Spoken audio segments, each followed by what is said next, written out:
Creation was a film that Obie started with Harry Hoyt.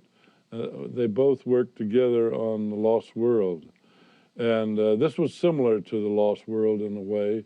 And they did about a year's work, I suppose, at RKO. Willis O'Brien made a number of tests just to show how the animals would move. It was the first time the dinosaurs took on this realistic approach. It's a question of keeping the head and the arms and the legs all in synchronization so that the movement looks natural and not just a stiff puppet that moves around like Pinocchio. But it's rather static, and there's not a great deal of drama in it. But I think it was just made as an example of what the animals could do. O'Brien made stars of the dinosaurs, and I think that was important, that he brought them to life where you can't go out and photograph a dinosaur, so you have to create one. And that's the beauty about Willis O'Brien's technique of the single figure. He made that very popular. How many people remember who was in The Lost World, but they remember the dinosaurs? And here they combine live action with the animated character to show them in comparison with the live action. I worked with Obie about a year before. I knew pretty well what was in his mind. He liked dynamic things. He liked the spectacular, and he contributed enormously to the story values, which he seldom gets credit for. And when Cooper took over RKO, he saw the tests, but Marion Cooper, being a bigger-than-life character, felt there was no drama in just showing animals moving around.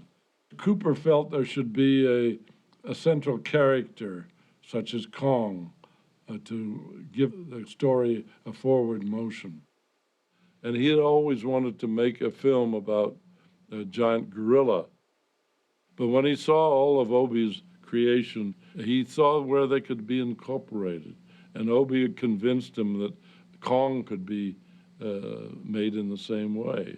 And he felt that his idea about a gorilla fighting possibly the Komodo lizards could be done right in the studio with the stop-motion technique. So he canceled Creation.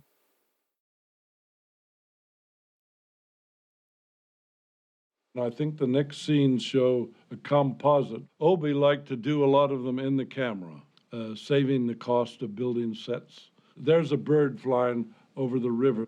That's a technique that I used in my fairy tales. I always had a bird fly through if it was a static scene, so that you wouldn't get bored with just looking at a straightforward shot.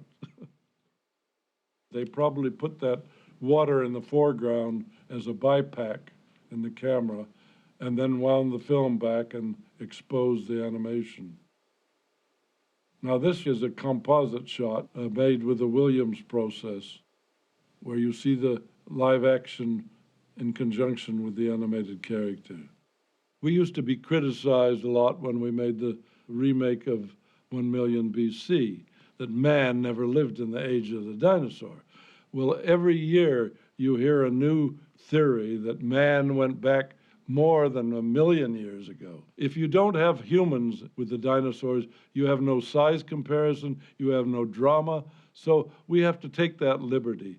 After all, we're not making these pictures for professors. They probably never go to the cinema anyway.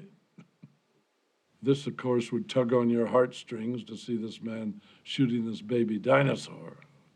Oh, he's shooting them in the eye. Ah, the villain. And the mother hears it and comes running to the rescue of her child. This is probably a mock-up model of full-size baby dinosaur, which they intercut with the animation.